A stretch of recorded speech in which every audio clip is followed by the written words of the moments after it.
हरे कृष्ण। नमः विष्णुपादाय कृष्णपृष्ठाय भूतले श्रीमते भक्तिवेदान्तस्वामी इति नामिने नमस्ते सरस्वती देवे गौरवाणी प्रचारिणे निर्विशेष शून्यवादी पाश्चात्यदेशतारिणे। जय श्री कृष्ण चैतन्य प्रभु नित्यानंद श्री अद्वैत गदाधर शिवासादि श्री गौर भक्तवृंद। हरे कृष्ण कृष्ण कृष्ण हरे हरे, हरे राम राम राम हरे हरे। ओम नमः भगवते वासुदेवाय, ओम नमः भगवते वासुदेवाय, ओम नमः भगवते वासुदेवाय। श्रीमद् भागवतम प्रथम स्कंद एकादश अध्याय। भगवान श्रीकृष्ण द्वारकाय प्रवेश। श्लोक नंबर 1।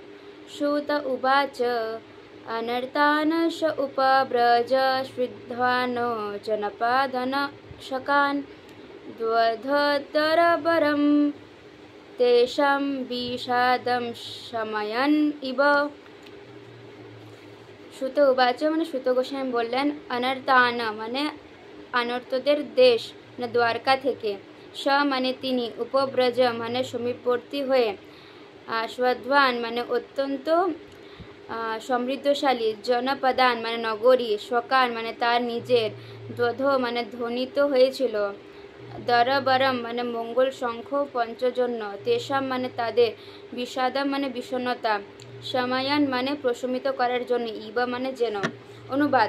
শ্রুত গোস্বামী বললেন, তিনি মানে শ্রীকৃষ্ণ অনর্তদের দেশে মানে দ্বারকা তার অতি সমৃদ্ধশালী মহানগরীর প্রান্তে উপস্থিত হয়ে তার আগমন বার্তা ঘোষণা করে যেন সেই দেশবাসীর বিষণ্ণতা প্রশমনের জন্যই তার মঙ্গল শঙ্খটি মানে পঞ্চজন্য ধ্বনিত করলেন। তাৎপর্য: প্রিয়তম ভগবান কুরুক্ষেত্রের যুদ্ধের কারণে তার সমৃদ্ধশালী রাজধানী দ্বারকা থেকে দীর্ঘকাল অনুপস্থিত ছিলেন এবং তার ফলে সেখানকার সমস্ত অধিবাসীরা তার বিরহে বিষাদাচ্ছন্ন ছিল। ভগবান যখন পৃথিবীতে অবতরণ করেন তখন তার নিত্য পার্শ্বদেরাও তার সঙ্গে আসেন, ঠিক যেমন রাজার অনুচরেরা সবসময় রাজার সঙ্গে থাকেন। ভগবানের এই সমস্ত পার্শ্বদেরা হচ্ছে নিত্যমুক্ত আত্মা। ভগবানের প্রতি তাদের গভীর অনুরাগের ফলে তারা এক পলকের জন্য ভগবানের বিরহ সহ্য করতে পারেন না। তার দ্বারকা নগরীর অধিবাসীরা বিষাদাচ্ছন্ন ছিলেন এবং তারা যে কোনো মুহূর্তে ভগবানের আগমনের প্রত্যাশা করছিলেন। তাই মঙ্গল শঙ্খের আগমন সূচক ধ্বনি বিষাদ প্রশমিত করে তাদের হৃদয়ে উৎসাহের সঞ্চার করেছিল। তারা সকলে তাদের মাঝখানে ভগবানকে দর্শন করতে উৎসুক হয়েছিলেন এবং তারা সকলে তাকে যথাযথভাবে স্বাগত জানাবার জন্য তৎপর হয়েছিলেন। এইগুলি ভগবানের প্রতি স্বতঃস্ফূর্ত প্রেমের লক্ষণ। শ্লোক নম্বর 2। च उच्चकाशे धवल उदरोऽपि उरु क्रमश्च अधरोशन शोणिमद्वद्दायं करकञ्चसम्पुटे यथा अजखण्डे कलहंस उच्छ्वना।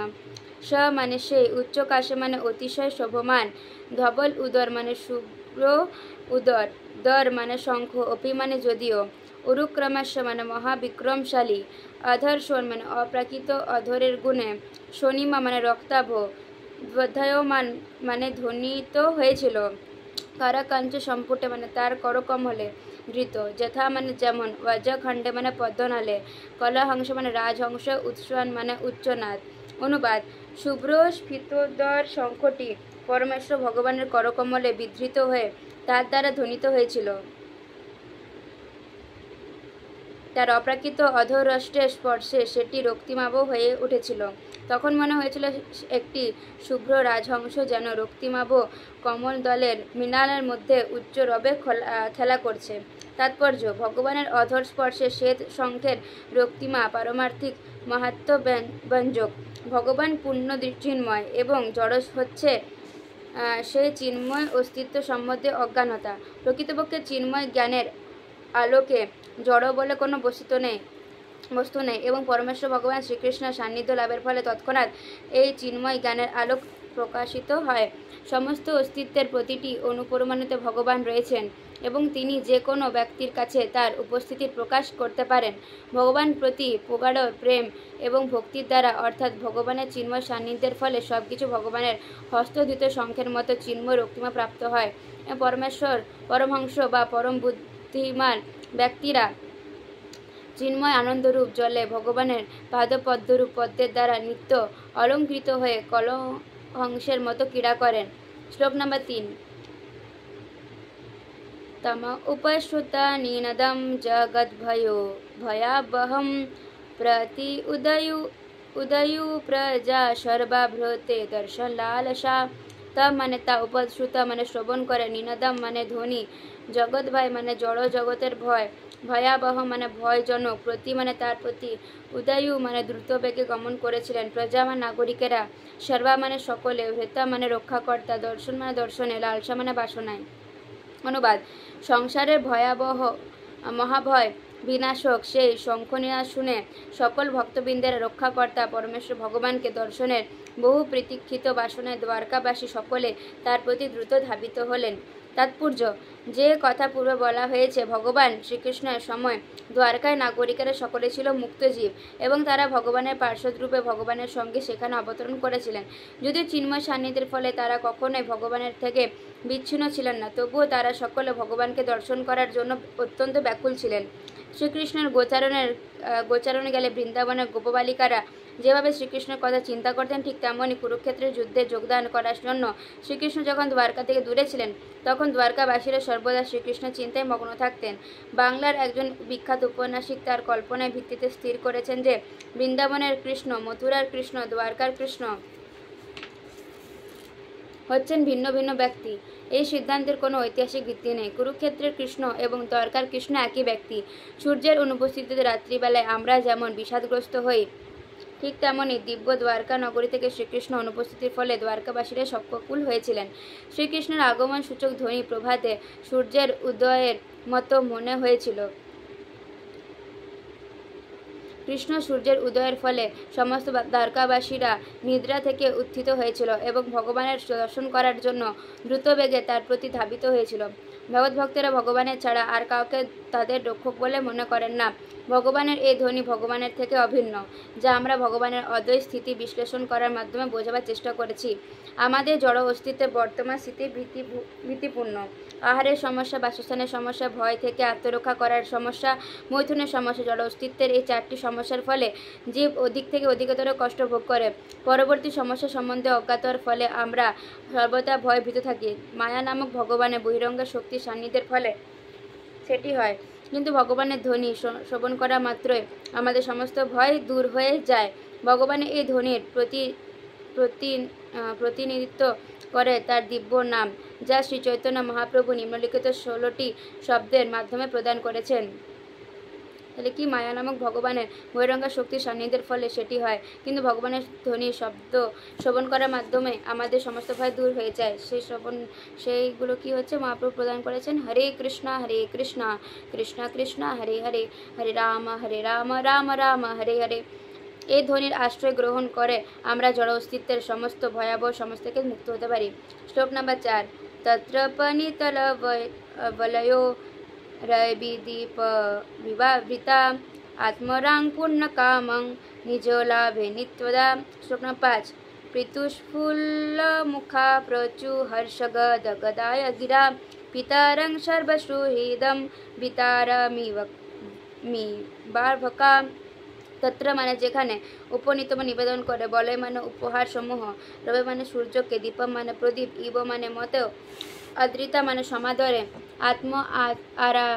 আরাম মানে আত্মানন্দে, পূর্ণকাম মানে পূর্ণরূপে পরিতৃপ্ত, নিজ লাভের মানে তার স্বীয় শক্তির দ্বারা, নিত্যদা মানে নিরন্তর যিনি দান করেন, প্রীতি মানে অনুরাগ, উৎফুল্ল মুখা মানে প্রসন্ন বদনে, প্রচ্যু মানে বলতে লাগলেন, হর্ষ মানে আনন্দিত, গদক গদায়া মানে গদগদ উচ্ছ্বাসে, গিরা মানে স্বরে, পিতারা মানে পিতাকে, সর্ব মানে সমস্ত, সুহৃদ মানে সুহৃদবর্গ, অবিতারম মানে অভিভাবককে, ইব মানে মতো, অভরকা মানে সন্তানেরা। অনুবাদ: নগরবাসীরা তাদের উপহার সামগ্রী নিয়ে পরমেশ্বর ভগবানের সম্মুখে উপস্থিত হলেন এবং যিনি পূর্ণ পরিতৃপ্ত ও স্বয়ং সম্পূর্ণ, যিনি তার আপন শক্তির দ্বারা সকলকে নিরন্তর সব কিছু দিয়ে থাকেন, তাকে সেই অর্ঘ্যগুলি নিবেদন করলেন। সেই সকল উপহার সামগ্রী যেন সূর্যের কাছে প্রদীপ নিবেদনের মতনই হয়েছিল। তবু সন্তানের যেভাবে তাদের পিতা, বন্ধু বান্ধব এবং অভিভাবককে সমাদর করে থাকে, সেভাবে নগরবাসীরা পরমেশ্বর ভগবানকে অভ্যর্থনা জানাবার মানুষে দিব্য আনন্দ উচ্ছ্বসিত স্বরে কথা বলতে লাগলেন। পরমেশ্বর ভগবান তাৎপর্য পরমেশ্বর ভগবান শ্রীকৃষ্ণকে এখানে আত্মারাম বলে বর্ণনা করা হয়েছে। তিনি আত্মতৃপ্ত এবং তাকে অন্যত্র সুখের অন্বেষণ করতে হয় না। তিনি স্বয়ং সম্পূর্ণ, কেননা তার অস্তিত্ব পূর্ণ আনন্দময়। তিনি নিত্য পূর্ণ জ্ঞানময় এবং পূর্ণ আনন্দময়। তাই কোনো উপহার তা যত মূল্যবানই হোক না কেন তার তাতে কোনো প্রয়োজন নেই। কিন্তু তা সত্ত্বেও যেহেতু তিনি সকলের শুভাকাঙ্ক্ষী, তাই শুদ্ধ ভক্তি সহকারে যে কেউ তাকে যা কিছু নিবেদন করেন তাই তিনি গ্রহণ করেন। এমন নয় যে তার সেই সমস্ত বস্তুর প্রয়োজন আছে, কেননা সব কিছুই তার থেকে উৎপন্ন হয়েছে।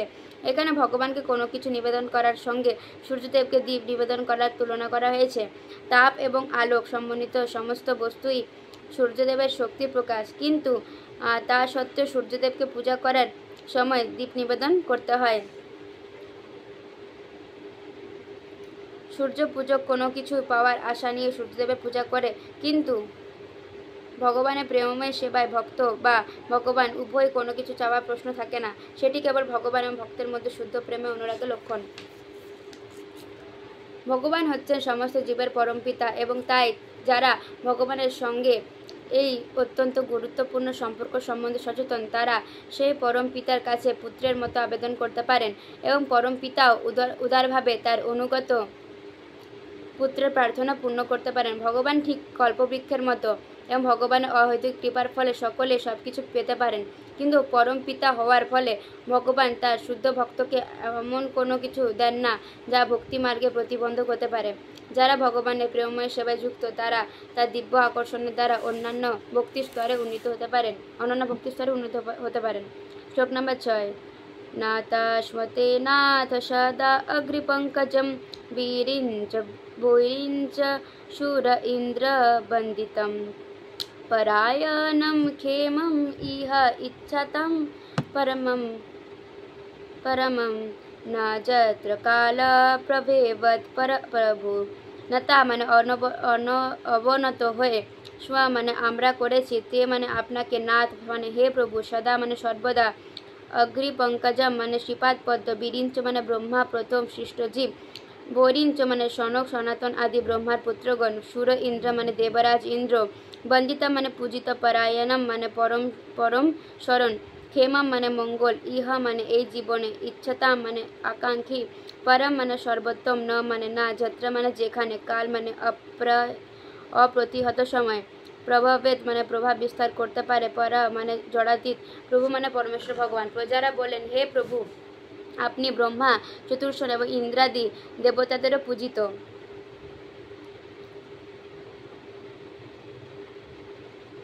যারা জীবনের পরম কল্যাণ লাভ করতে চায়, আপনি তাদের পরম গতি। আপনি জলাতীত পরমেশ্বর ভগবান, এবং অপ্রতিহত কালও আপনার উপর তার প্রভাব বিস্তার করতে পারে না। তাৎপর্য শ্রীমদ্ ভগবদ্গীতায়, ব্রহ্মসঙ্গীত এবং অন্যান্য বৈদিক শাস্ত্রে প্রতিপন্ন হয়েছে যে শ্রীকৃষ্ণ হচ্ছেন পরমেশ্বর ভগবান। কেউই তার সমকক্ষ নন অথবা তার থেকে শ্রেষ্ঠ নন, এবং সেটি হচ্ছে সমস্ত শাস্ত্রের নির্দেশ। পরমেশ্বর ভগবান বিভিন্ন অংশ জীবেদের উপর কাল ও স্থানের প্রভাব প্রয়োগ করা হয়। পরমেশ্বর ভগবান বিভিন্ন অংশ জীবেদের উপর কাল ও স্থানের প্রভাব প্রয়োগ করা হয়। জীব হচ্ছে আশ্রিত ব্রহ্ম, কিন্তু পরমেশ্বর ভগবান হচ্ছেন আশ্রয় স্বরূপ পরম ব্রহ্ম। সেই সরল সত্যটি আমরা ভুলে যাই, তখনই আমরা মায়াচ্ছন্ন হয়ে পড়ি, এবং তার ফলে আমরা ত্রিতাপ দুঃখের কবলীভূত হই। ঠিক যেভাবে মানুষ ঘন অন্ধকারে আবৃত হয়, অভিজ্ঞ জীবের শুদ্ধ চেতনা হচ্ছে ভগবত চেতনা, যার ফলে সে সর্ব অবস্থাতেই ভগবানের প্রণতি নিবেদন করে। শ্লোক নম্বর 7। ভবায়নাতম ভব বিশ্বভাবম তমা এব মাতা অথ সুহৃত পিতা তমা সদ্গুরু ন পরমম চ দৈবতম যস্য অনুবৃত্ত কৃতিন ভুবিম। ভবায় মানে মঙ্গলের জন্য, ন মানে আমাদের, তম মানে আপনি, ভব মানে হন, বিশ্বভাবন মানে ব্রহ্মাণ্ডের সৃষ্টিকর্তা, তম মানে আপনার, এব মানে অবশ্যই, মাতা মানে মাতা, অথ মানে ও, সুহৃদ মানে শুভাকাঙ্ক্ষী, পতি মানে স্বামী, পিতা মানে পিতা, ত্বম মানে আপনার, সদ্গুরু মানে সদ্গুরু, ন মানে আমাদের, পরমম মানে পরম, চ মানে এবং, দৈবতা মানে আরাধ্য ভগবান, যস্য মানে যার, অনুবৃত মানে পদাঙ্ক অনুসরণ করে, কৃতিন মানে সফল, বহুবি মানে আমরা হয়েছি। অনুবাদ: হে জগতের সৃষ্টিকর্তা, আপনি আমাদের মাতা, শুভাকাঙ্ক্ষী, প্রভু, পতি, পিতা, গুরু এবং আরাধ্য ভগবান, আপনার পদাঙ্ক অনুসরণ করে আমরা সর্বতভাবে সার্থক হয়েছি। তাই আমরা প্রার্থনা করি যেন আপনি সর্বদাই আমাদের উপর আপনার কৃপা বর্ষণ করেন। তাৎপর্য: সর্বমঙ্গলময় পরমেশ্বর ভগবান ব্রহ্মাণ্ডের সৃষ্টিকর্তা হওয়ার ফলে সমস্ত সৎ জীবেদের মঙ্গলে পরিকল্পনা করেন।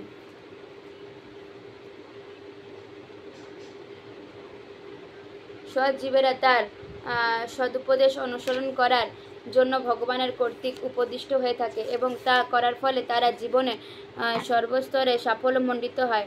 ভগবান ব্যতীত অন্য কোনো দেবদেবীর পূজা করা কোনো প্রয়োজন হয় না। ভগবান সর্বশক্তিমান এবং তার শ্রীপাদ পদ্মে আমরা শরণাগতির ফলে তিনি যদি প্রসন্ন হন তাহলে আমাদের জাগতিক এবং পারমার্থিক উভয় জীবনে সাফল্যমণ্ডিত করার জন্য তিনি আমাদের সর্বদাভাবে আশীর্বাদ করতে পারেন। মনুষ্য জীবন হচ্ছে ভগবানের সঙ্গে আমাদের নিত্য সম্পর্কের কথা অবগত হয়ে পারমার্থিক জীবন লাভের একটি সুযোগ। ভগবানের সঙ্গে আমাদের সম্পর্ক নিত্য, সে সম্পর্ক কখনো ছিন্ন করা যায় না অথবা বিনষ্ট করা যায় না। স্বাভাবিকভাবে তা ভুলে যাওয়া যায়, কিন্তু আমরা যদি তার নির্দেশ অনুসরণ করি, যা সর্বদা এবং সর্বত্র শাস্ত্রে প্রকাশিত হয়েছে, তাহলে তার কৃপায় সেই সম্পর্ক পুনর্জাগিত করা যেতে পারে। শ্লোক নম্বর 8। অহো সনাথা ভবতাশ্মযদ্বয়ং ত্রৈবিষ্টপানামপি দূরদর্শনম প্রেম স্মিত স্নিগ্ধ নিরীক্ষণনানং পশ্যমরূপম তব সর্বশুভোগম। অহো মানে আহা পরম সৌভাগ্য, সনাথা মানে প্রভু আশ্রয়স্থিত, ভবতা মানে আপনার দ্বারা, স মানে হয়েছি, যদ্বয়ম মানে আমরা যেমন, ত্রৈবিষ্টপানাম মানে হচ্ছে দেবতাদের, अपि মানে ও, দূরদর্শনম মানে দুর্লভ দর্শন, প্রেম স্মিত মানে প্রেমপূর্ণ হাস্যযুক্ত, স্নিগ্ধ মানে স্নেহপূর্ণ, নিরীক্ষণ আনানম মানে সেই ভাবযুক্ত মুখমণ্ডল, পশ্য মানে আমরা যেন দেখতে পাই, রূপা মানে সৌন্দর্য, তব মানে আপনার, সর্ব মানে সমস্ত, সৌভাগম মানে মঙ্গল। অনুবাদ: আহা, এটি আমাদের পরম সৌভাগ্য যে পুনরায় আপনার কৃপায় অনাথ আমরা সনাথ হয়েছি। আপনি স্বর্গের দেবতাদের দুর্লভ দর্শন, আপনি ফিরে আসায় আমাদের ঈষৎ হাস্যযুক্ত স্নেহ দৃষ্টিময় বদনমণ্ডল এবং সর্বমঙ্গলময় এই অপ্রাকৃত রূপ আমরা দর্শন করতে পারছি। তাৎপর্য: ভগবানের শুদ্ধ ভক্তরা কেবল তার শাশ্বত সবিশেষ স্বরূপ দর্শন করতে পারেন। ভগবান কখন নির্বিশেষ নন, পক্ষান্তরে তিনি হচ্ছেন পরম ব্রহ্ম, পরমেশ্বর, যাকে ভগবদ্ভক্তি দ্বারা প্রত্যক্ষভাবে দর্শন করা যায়, যা স্বর্গলোকের অধিবাসীদের পক্ষেও দুর্লভ। ব্রহ্মা এবং অন্যান্য দেবতারা যখন ভগবানের শ্রীকৃষ্ণের অংশস্বরূপ বিষ্ণুর উপদেশ গ্রহণ করতে গিয়েছিলেন, তখন তাদের ক্ষীর সমুদ্রের তীরে অপেক্ষা করতে হয়েছিল, যেখানে শ্বেতদ্বীপ নামক স্থানে শ্রী বিষ্ণু শয়ন করেন। এই ক্ষীর সমুদ্র এবং শ্বেতদ্বীপ এই ব্রহ্মাণ্ডে বৈকুণ্ঠলোকে প্রতিকৃতি।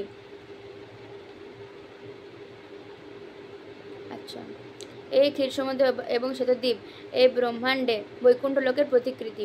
ব্রহ্মাজি এবং ইন্দ্র আদি দেবতারাও এই শ্বেতদ্বীপে প্রবেশ করতে পারেন না। তারা কেবল ক্ষীর সমুদ্রের তীরে দাঁড়িয়ে ক্ষীরোদকশায়ী বিষ্ণুর কাছে তাদের বার্তা প্রেরণ করতে পারেন। অতএব ভগবানকে দর্শন করা তাদের পক্ষ দুর্লভ। কিন্তু দ্বারকা অধিবাসীরা সকাম কর্ম মনোধর্মী জ্ঞানের জড়কলুষ থেকে মুক্ত শুদ্ধ ভক্ত হওয়ার ফলে ভগবানের কৃপায় প্রত্যক্ষভাবে তাকে দর্শন করতে পারেন। সেটি হচ্ছে জীবের আদি স্থিতি এবং আমাদের স্বাভাবিক স্বরূপ পুনর্জাগিত করার মাধ্যমে তা লাভ করা যায়, যা কেবল ভগবত ভক্তির দ্বারাই সম্ভব। শ্লোক নম্বর 9। জহি অম্বুজ অক্ষ অপসার ভো ভবান কুরু নমুধনবা অথ সুহিত দীক্ষয়া তত্র অব্দকোটি প্রতিমখ ন ভবেদ রবিমপি ন অক্ষ ইব ন তব অচ্যুত। হরে কৃষ্ণ।